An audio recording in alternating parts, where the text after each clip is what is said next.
بلوچستان کے عوام صوبے کے ساحلی شہر گوادر میں کام کرنے والے چینی انجینئرز کی حفاظت کے نام پر لگائی جانے والی آہنی باڑ کو نو آبادیاتی دور کی یادگار قرار دیتے ہوئے اس خدشے کا اظہار کر رہے ہیں کہ وفاق اس اہم ترین شہر کو اپنے کنٹرول میں لینے کے لیے اسے ایک گیریجن اسٹیٹ میں تبدیل کرنے کی کوشش کر رہا ہے، جو کہ بلوچوں کے حقوق پر ڈاکے کے مترادف ہے۔ صرف بلوچستان ہی نہیں بلکہ ملک کے طول و عرض سے تعلق رکھنے والے دانشوروں کا کہنا ہے کہ اس اقدام سے بلوچ عوام کے دلوں میں پاکستان کی پنجابی اسٹیبلشمنٹ کے خلاف نفرتوں میں اور بھی اضافہ ہوگا،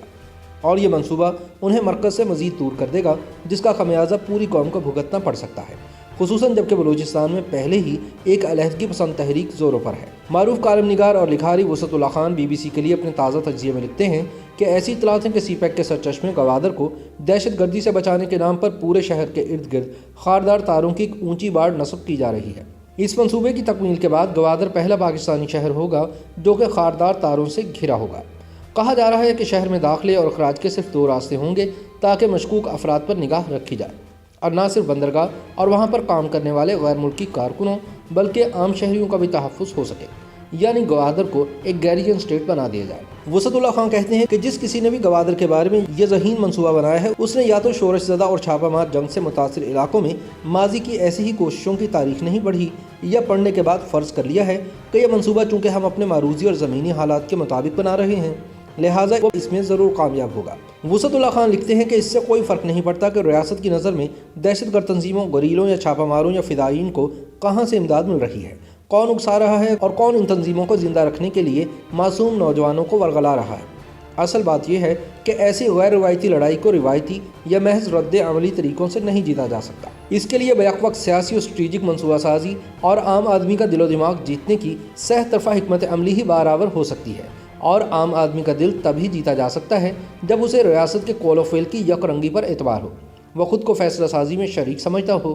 اور اسے یقین ہو کہ یہ کوئی نو آبادیاتی ریاست نہیں بلکہ اس کی اپنی ریاست ہے۔ وسعت اللہ خان کہتے ہیں کہ محض طاقت اور اپنی ذہانت کے بلبوتے پر اگر مطلوبہ نتائج حاصل ہو سکتے تو باڑیں تو امریکہ نے بھی جنوبی ویتنام میں لگائی تھیں، اور مقامی آبادی کو ان کے پیچھے یہ کہہ کر منتقل کیا گیا تھا کہ مقصد ویت کانگ دہشت گردی سے عام ویتنامی کا تحفظ ہے۔ باڑیں تو فرانس نے بھی الجزائر میں اٹھائی تھیں تاکہ عام الجزائریوں کو FLN کی دہشت گردی سے محفوظ رکھا جا سکے۔ آہنی باڑ کلچر سے تو فلسطینی بھی سب سے زیادہ واقف ہیں، اور کشمیریوں کو بھی اپنی روزمرہ زندگی میں اسی طرح کے غیر مرئی باڑ کلچر کا سامنا ہے۔ ان میں سے کون سے خطے میں باڑ لگانے والے اپنے مقاصد حاصل کر کے بے چینی، بغاوت، دہشت گردی یا انتہا پسندی پر قابو پا سکے؟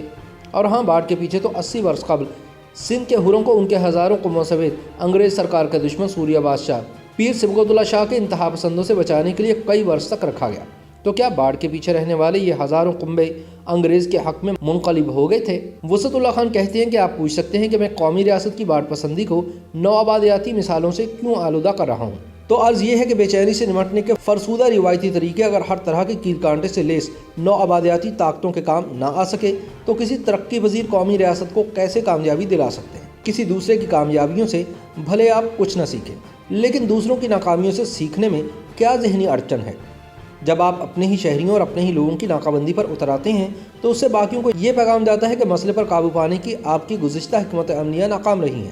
چنانچہ آپ کو ایک نئی مگر فرسودہ حکمت عملی کا سہارا لینا پڑ رہا ہے۔ اس سے آپ کے مخالف کے حوصلے پست ہونے کی بجائے اور بڑھتے ہیں اور اسے اپنی حکمت عملی کامیاب دکھائی دینے لگتی ہے۔ وسعت اللہ خان کہتے ہیں کہ چلیے آپ نے ایک شہر کو باڑ میں گھیر کر محفوظ کر لیا، باقی بے باڑ شہروں کا کیا ہوگا؟ کارروائی پر کمر بستہ ایک جگہ داخل نہ ہو پائے تو دوسری جگہ سے گھس جائیں گے، دہشت گرد ہوں کہ چھاپہ مار یا علیحدگی پسند یا حریت پسند۔ آپ بھلے انہیں اپنی پسند کا کوئی بھی لقب دے دیں، وہ مقامی حمایت کے بغیر ایسے ہی ہیں جیسے پانی کے بغیر مچھلی۔ اگر اس منصوبے کی تکمیل کے بعد بھی گوادر میں کوئی دہشت گردی کی واردات ہو گئی تو پھر آپ کا اگلا قدم اور مقامی رویہ کیا ہوگا؟ مان لیا کہ بین الاقوامی سرحدوں پر باڑ لگانے کا یہ مقصد ہے کہ مشکوک اجنبیوں، اسمگلرز، دہشت گردوں کا داخلہ یا اخراج مشکل بنایا جا سکے۔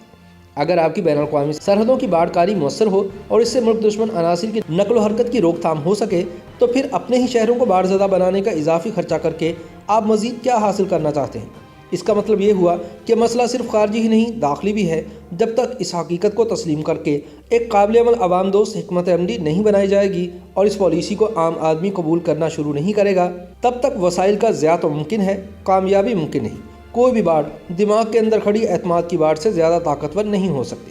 اگر ذہنی باڑ کٹ جائے تو پھر فولادی باڑ کی حاجت نہیں رہتی۔ البتہ اس ہدف تک پہنچنا تبھی ممکن ہے جب زور بازی کو ذہنی زور کے تابع کرنے کی عادت ڈالی جائے۔ YouTube پر گوگلی نیوز دیکھنے کے لیے youtube.com کی سرچ بار میں googly news T V type کریں۔ گوگلی نیوز کے پیج پر سرخ رنگ کے سبسکرپشن والے بٹن پر کلک کرنا نہ بھولیے۔ YouTube پیج پر اپلوڈ ہونے والی ویڈیوز سے باخبر رہنے کے لیے بیل آئیکن پر کلک کیجیے۔ آپ کو ہر نئی ویڈیو کے بارے میں نوٹیفیکیشن موصول ہو جائے گا۔